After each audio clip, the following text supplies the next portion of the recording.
નમસ્કાર મિત્રો, જય રામાપીર।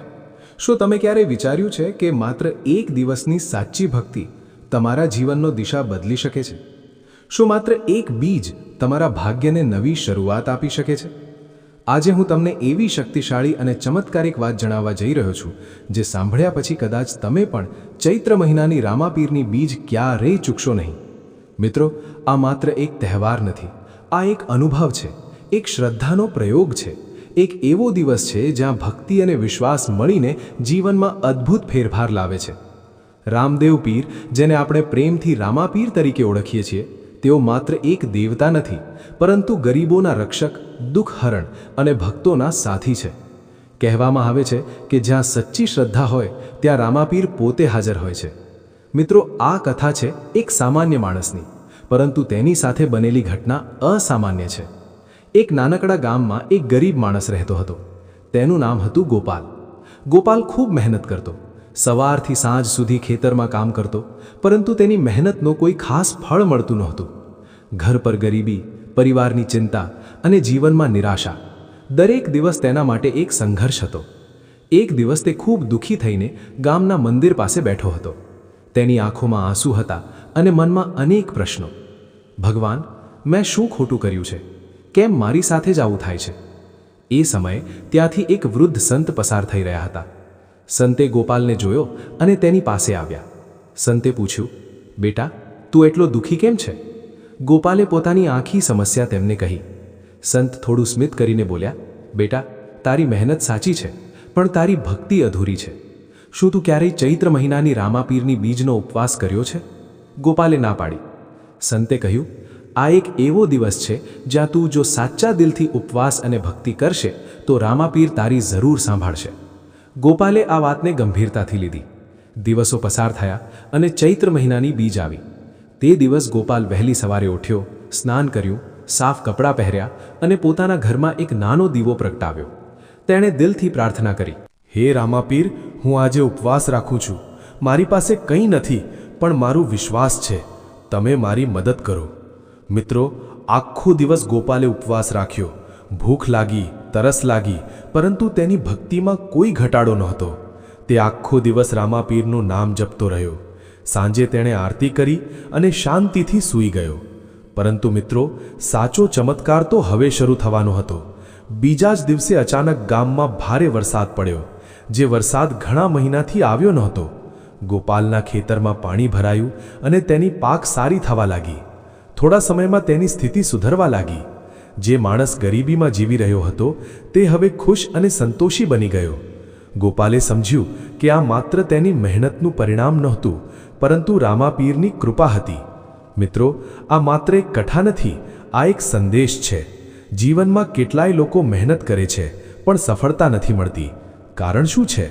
કારણ કે માત્ર મહેનત પૂરતી નથી, તેની સાથે વિશ્વાસ અને ભક્તિ પણ જરૂરી છે।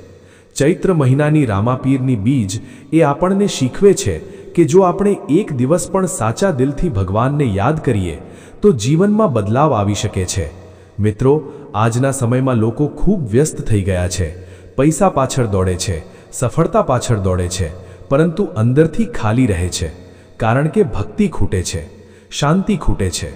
રામાપીરની બીજ એ એક તક છે, એક મોકો છે જ્યાં આપણે થોડો સમય કાઢીને પોતાના આત્માને શાંતિ આપી શકીએ। જ્યારે તમે ઉપવાસ રાખો છો ત્યારે તમે માત્ર શરીરને નહીં પરંતુ મનને પણ શુદ્ધ કરો છો। જ્યારે તમે પ્રાર્થના કરો છો ત્યારે તમે માત્ર શબ્દો બોલતા નથી, પરંતુ પોતાની આત્માની વાત ભગવાન સુધી પહોંચાડો છો। મિત્રો, ઘણીવાર લોકો કહે છે કે શું ખરેખર ઉપવાસથી કંઈ થાય છે? હું તમને કહું, ઉપવાસ માત્ર ભૂખ્યા રહેવાનું નામ નથી। ઉપવાસ એટલે પોતાના ઇન્દ્રિયોને નિયંત્રિત કરવું, પોતાના વિચારોને પવિત્ર બનાવવું અને ભગવાન સાથે જોડાવું। જ્યારે તમે આ ભાવના સાથે રામાપીરની બીજ ઉજવો છો ત્યારે તમે માત્ર એક પરંપરા નહીં, પરંતુ એક આધ્યાત્મિક યાત્રા શરૂ કરો છો। મિત્રો, ગોપાલ જેવી હજારો કથાઓ છે।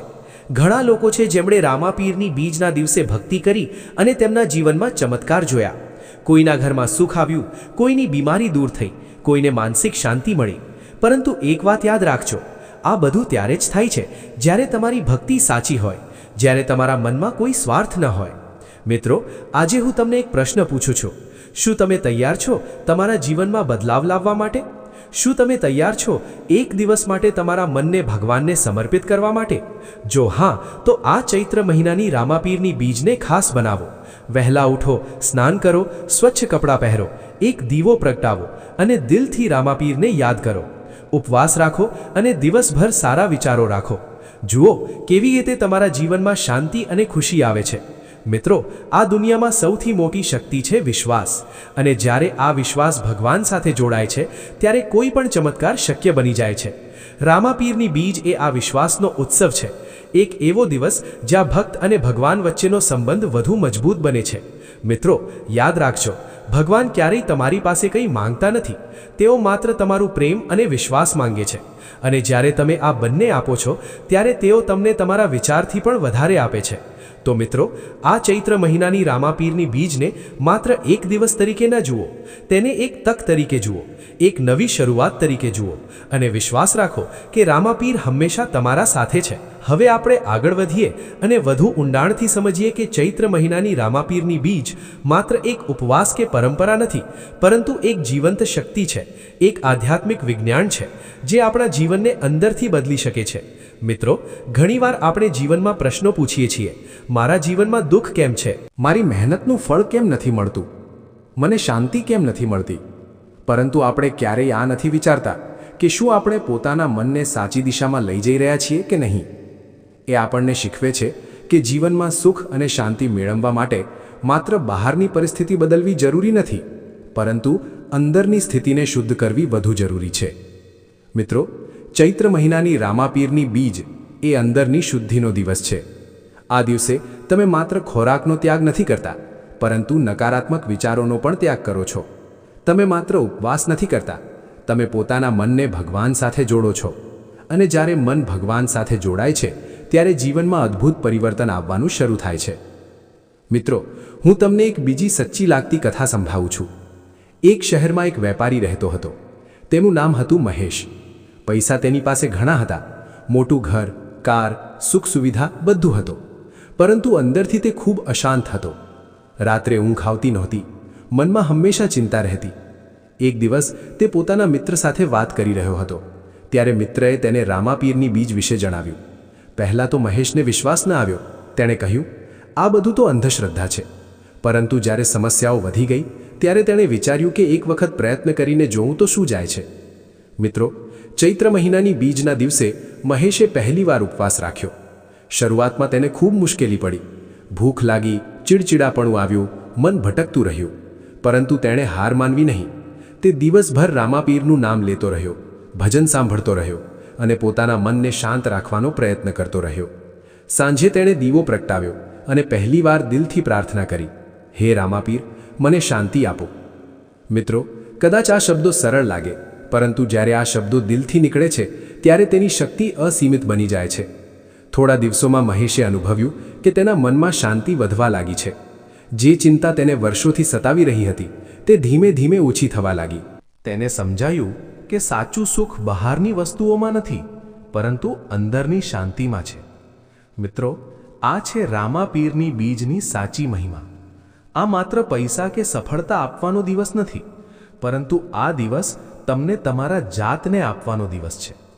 મિત્રો, આજે લોકો બહારની દુનિયામાં એટલા વ્યસ્ત થઈ ગયા છે કે પોતાને જ ભૂલી ગયા છે. આપણે રોજ સવારથી સાંજ સુધી દોડીએ છીએ, પરંતુ ક્યારેય રોકાઈને પોતાના મનને પૂછતા નથી કે હું ખરેખર ખુશ છું. અને આ જ કારણ છે કે જીવનમાં ખાલીપો રહે છે.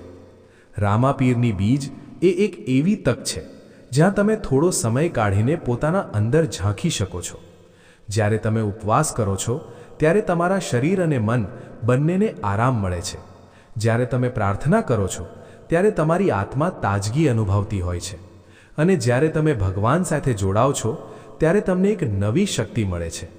મિત્રો, ઘણીવાર લોકો પૂછે છે, શું દરેકને રામાપીરની કૃપા મળે છે? જવાબ છે હા, પરંતુ શરત એક જ છે, તમારી ભક્તિ સાચી હોવી જોઈએ. ભગવાન ક્યારેય ભેદભાવ નથી કરતા. તેઓ ગરીબ અમીર, નાનો મોટો, શિક્ષિત અશિક્ષિત કોઈ ફરક નથી પાડતા. તેઓ માત્ર તમારા દિલને જુએ છે. જો તમારા દિલમાં સચ્ચાઈ છે, પ્રેમ છે અને વિશ્વાસ છે, તો રામાપીર જરૂર તમારી મદદ કરશે. મિત્રો, આ દુનિયામાં ઘણી શક્તિઓ છે, પરંતુ સૌથી મોટી શક્તિ છે વિશ્વાસ.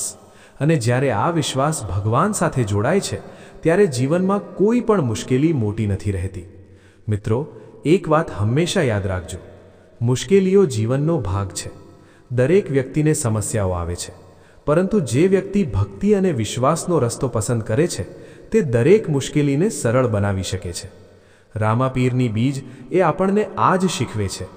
મિત્રો, જ્યારે તમે આ દિવસે ઉપવાસ રાખો છો, ત્યારે માત્ર પોતાના માટે નહીં, પરંતુ પોતાના પરિવાર, પોતાના મિત્રો અને સમગ્ર સમાજ માટે પણ પ્રાર્થના કરો. કારણ કે જ્યારે તમારી પ્રાર્થના નિસ્વાર્થ બને છે, ત્યારે તેની શક્તિ અનેક ગણો વધી જાય છે.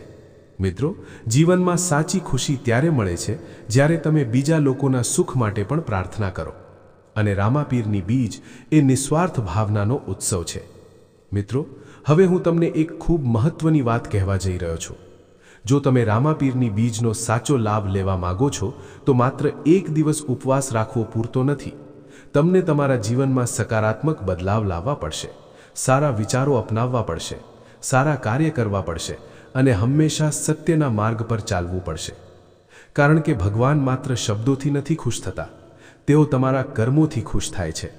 મિત્રો, તમે જો દર મહિને, દર વર્ષે આ દિવસને શ્રદ્ધાથી ઉજવો છો, તો ધીમે ધીમે તમારું જીવન બદલાતું જશે.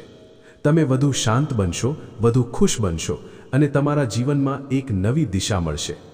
મિત્રો, અંતમાં હું માત્ર એટલું જ કહું છું, જીવનમાં કંઈ પણ મેળવવું મુશ્કેલ નથી જો તમારી પાસે વિશ્વાસ છે. અને જ્યારે આ વિશ્વાસ રામાપીર સાથે જોડાય છે, ત્યારે કોઈ પણ ચમત્કાર અશક્ય નથી રહેતો. તો મિત્રો, આ ચૈત્ર મહિનાની રામાપીરની બીજને તમારા જીવનનો એક ખાસ દિવસ બનાવો. માત્ર પરંપરા માટે નહીં, પરંતુ પોતાની આત્માની શાંતિ માટે ઉજવો. અને વિશ્વાસ રાખો કે હંમેશા તમારા સાથે છે, તમારા દરેક પગલા પર તમારી મદદ કરી રહ્યા છે. જય રામાપીર, જય બાબા રામદેવ.